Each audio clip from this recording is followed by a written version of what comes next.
Bonjour à tous, bonjour à toutes, bienvenue dans un nouvel épisode de mon podcast Sans Artifice. Aujourd'hui, je pense que vous l'avez vu si vous avez cliqué dessus, j'avais très envie de discuter avec vous de la cancel culture, de comment est-ce que ça peut être lié aux réseaux sociaux et aux influenceurs. Avant d'entrer dans le podcast, n'oubliez vraiment pas de laisser une petite note et de réagir à la section interaction si jamais ça vous dit. Si vous êtes sur YouTube, vous pouvez également liker la vidéo et la commenter. Et sans plus tarder, je vous retrouve après le générique.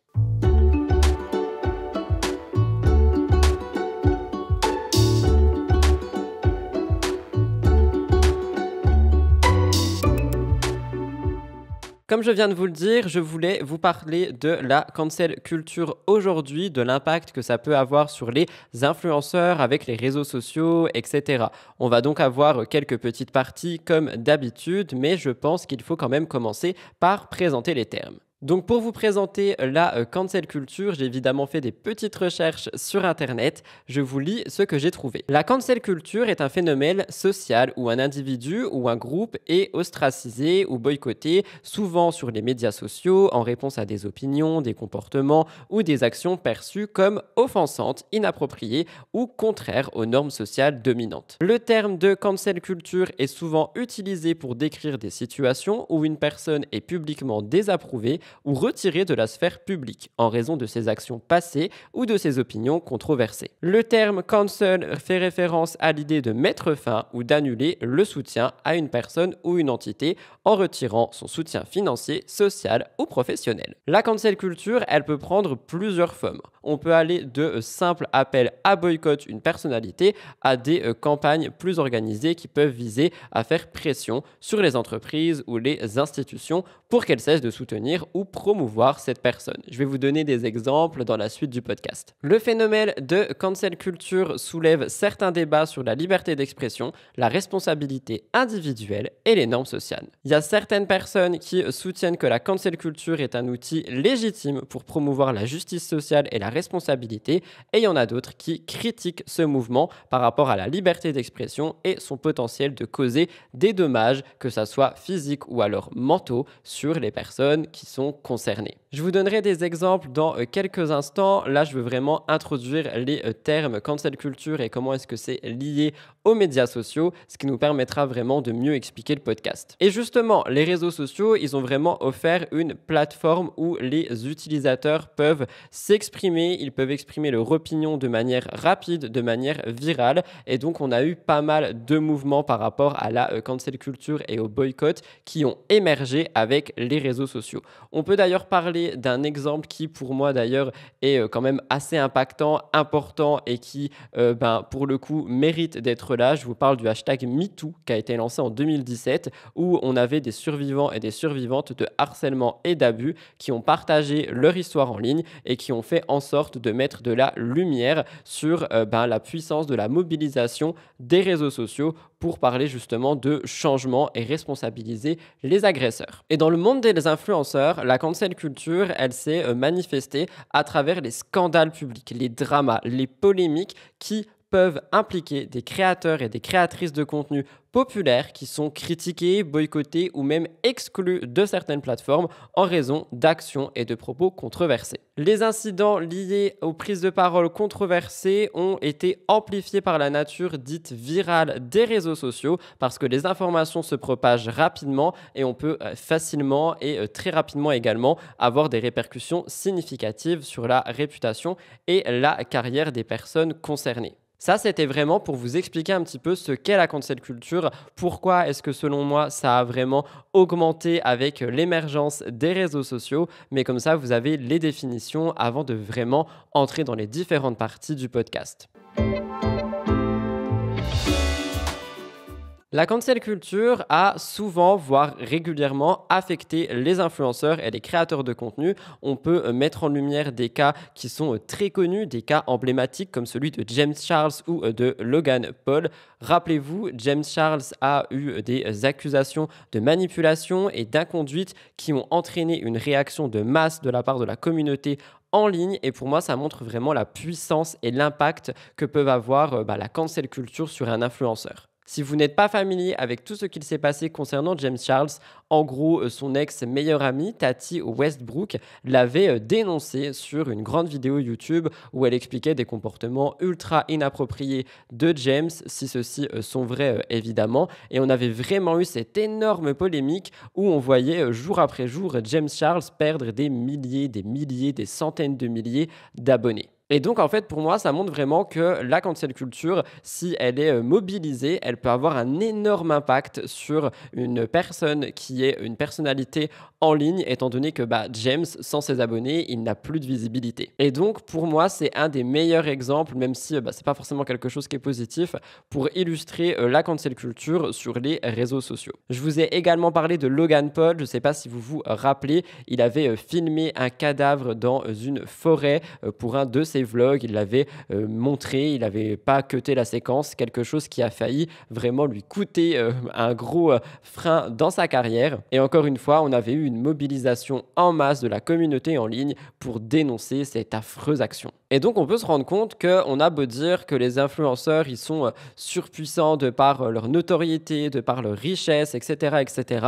Finalement, là, le point final, la parole de force revient souvent à la communauté, aux personnes qui suivent ces gens, aux internautes, étant donné que si un internaute décide d'arrêter de suivre quelqu'un, c'est lui qui reprend le pouvoir. Et donc, si on va parler de James, c'est 16 millions d'abonnés, les 16 millions décident d'arrêter de le suivre, James Charles n'est plus personne sur Internet. Je vous parlerai tout à l'heure aussi de l'influence des marques, de comment est-ce que les marques, les agences, les collaborations peuvent prendre position par rapport à la cancel culture. Je vous expliquerai ça tout à l'heure, mais c'est vrai que quand quelqu'un est dans une controverse, généralement, les marques, les entreprises vont rapidement tourner le dos à cette personne, ne voulant pas être liées. Et justement, en parlant de cancel culture, j'ai un petit peu envie de vous expliquer les mécanismes qu'on peut voir, notamment de la part des internautes chez les influenceurs. Parfois, on parle effectivement de boycott à cause, je sais pas, d'une prise de parole qui n'a pas été jugée, on va dire, intéressante ou du moins qui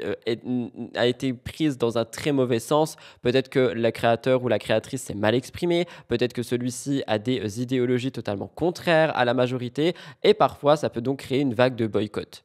Et j'ai l'impression que plus tu es connu sur les réseaux sociaux, plus tu vas subir ce boycott. Mais tout ça pour vous dire que, par exemple, je sais pas, on va prendre quelqu'un qui a une manière politique de penser qui est vraiment contraire à énormément de personnes. Eh bien, si on voit un mouvement de masse commencer à se créer, justement, on pourrait parler de cancel culture, étant donné qu'on pourrait voir des milliers, des centaines de milliers, voire des millions de personnes vouloir boycotter cette même personne. En exemple, en France, j'ai envie de vous parler de Jérém Star. Je ne sais pas si vous vous rappelez, on avait eu énormément d'accusations le concernant et on avait justement eu 90% des internautes qui lui ont tourné le dos. Tout ça parce qu'on a eu des accusations qui, au départ, étaient infondées. Nous avons dû attendre une enquête judiciaire, des preuves et un rendu de justice pour se rendre compte que Jérém Star disait la vérité depuis le début. Mais ça lui a quand même coûté pas mal de temps, ça lui a coûté aussi pas mal d'heures de thérapie étant donné qu'il a été suivi par rapport à tout ça.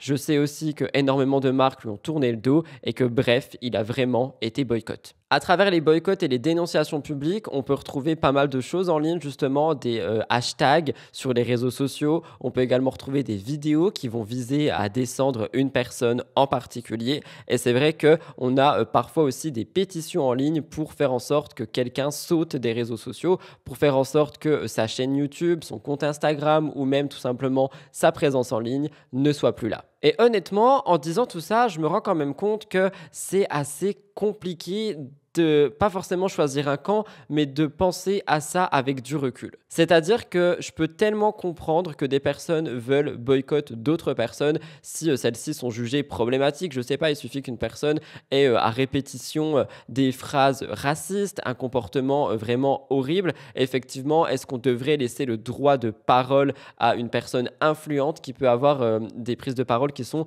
justement trop problématiques? Je sais pas.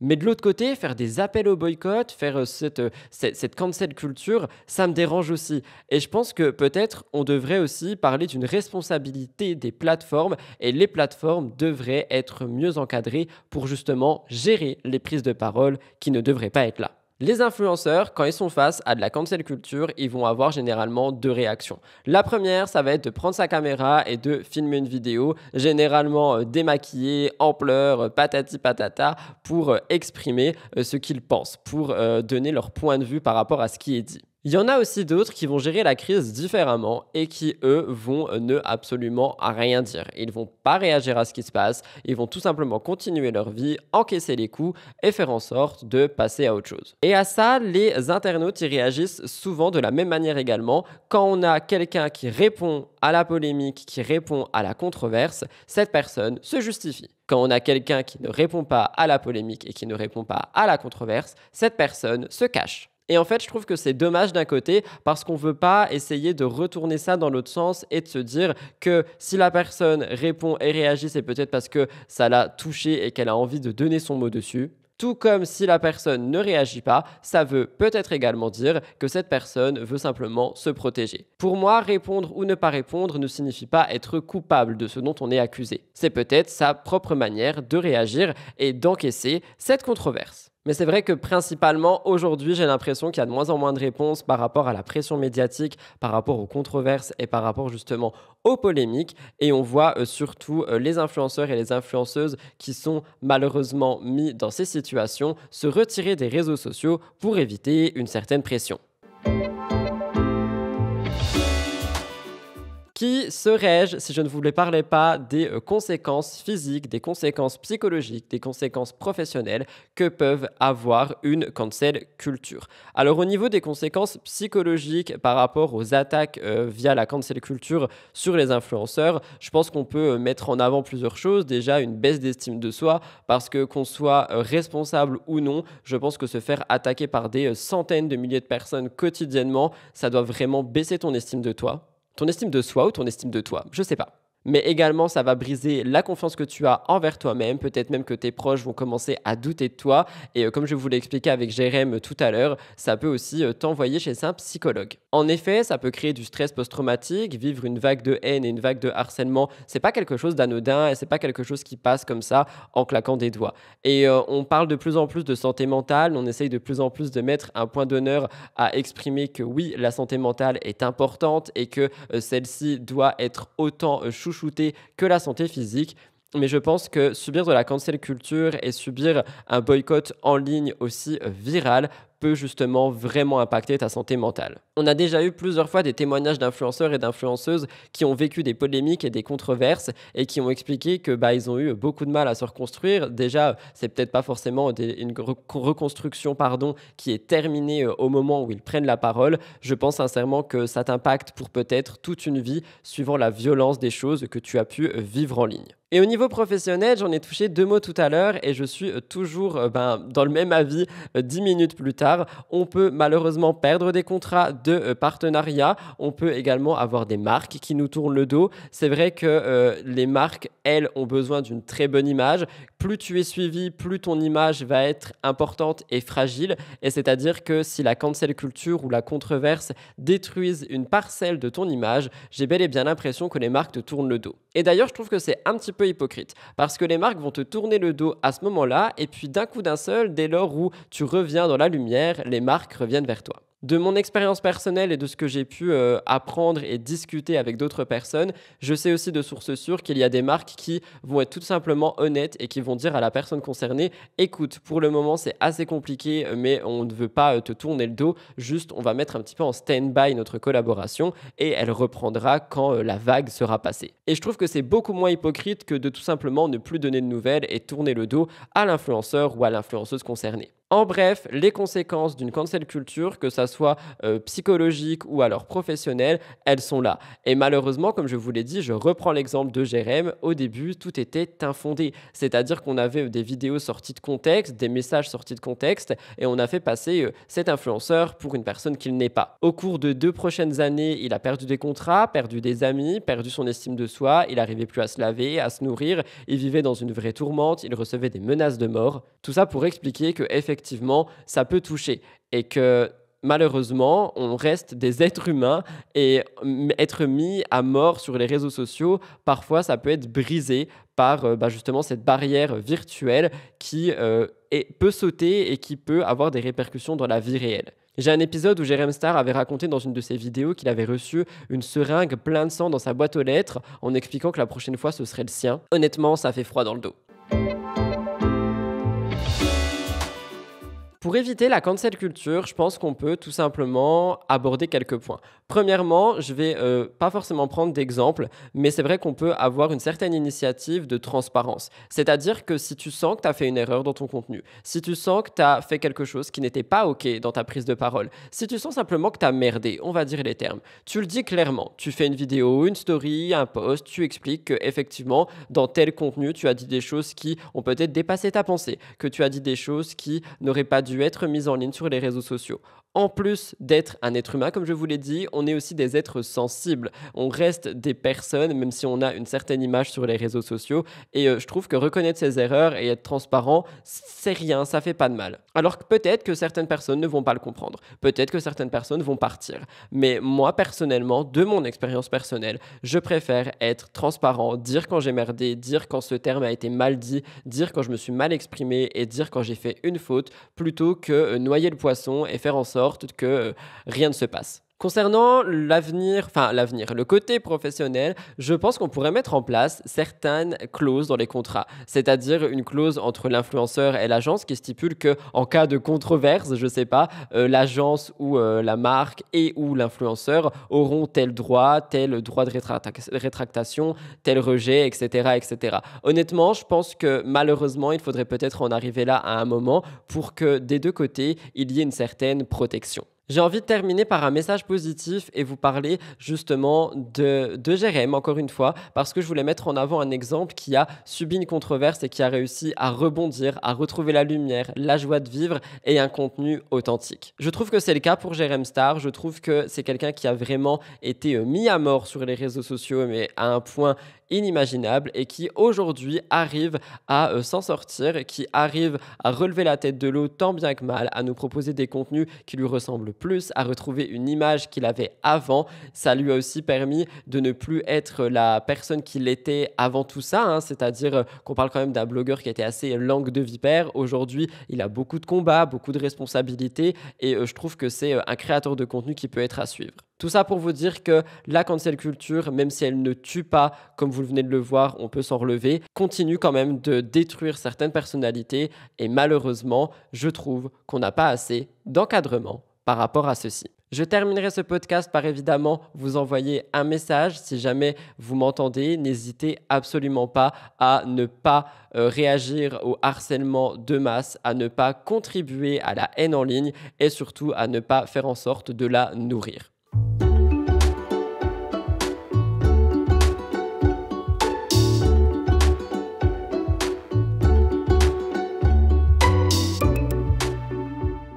Voilà tout le monde pour cet épisode de podcast sur la cancel culture liée au monde de l'influence et des influenceurs. J'espère que ça a pu vous intéresser. Comme vous l'avez vu, on est donc parti d'un point quand même extrêmement négatif, d'une destruction mentale et parfois sociale à une renaissance finalement. Et je veux vraiment prendre Jérém comme exemple pour tout le long parce que je pense que vous avez suivi ce qui s'est passé. Tous les médias en ont parlé. Il suffit de ne pas vivre dans une grotte pour en avoir entendu parler. Si vous n'en avez pas entendu parler, ça ne veut pas dire que vous vivez dans une grotte, hein, c'était une façon de parler. Mais je pense que ça montre aussi que être créateur de contenu et influenceur, c'est pas forcément aussi facile qu'il n'y paraît. Merci de m'avoir écouté jusqu'ici. N'oubliez pas de noter le podcast si vous a plu. Je vous embrasse et je vous retrouve mercredi prochain, 10h, pour un nouvel épisode de Sans Artifice.